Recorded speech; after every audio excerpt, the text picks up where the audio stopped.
Mən sizə bunu təklif edə bilirəm. Yumiko Marketin hədiyyəsini. Yəni qutu boş da ola bilər, içində nəsə də ola bilər və ya 20 manat. 20 manatı götürə bilirsiniz və ya qutu. Dəqiq. İçi boş çıxsa 20 manat əldən getdi. Tamam, aç bax. Hədiyyə sənindir. Çox sağ ol. Spider-Man-i bəyənirsən? Artıq hədiyyəm var. Kamilə, sənə belə bir qutu hədiyyə eləyirəm.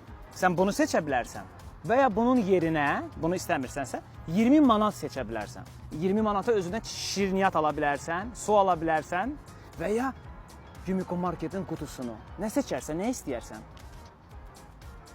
Fikirləş, yaxşı fikirləş. Qutu mu istəyirsən, yoxsa pulu? Qutu! Onda gəl belə eləyək. Gəl bir yerdə açaq görək qutunun içində nə var. Açaq. Hazırsan? Vay, bu nədir? Minyonun vertolyotu. Xoşuma gəldi? Sağ ol.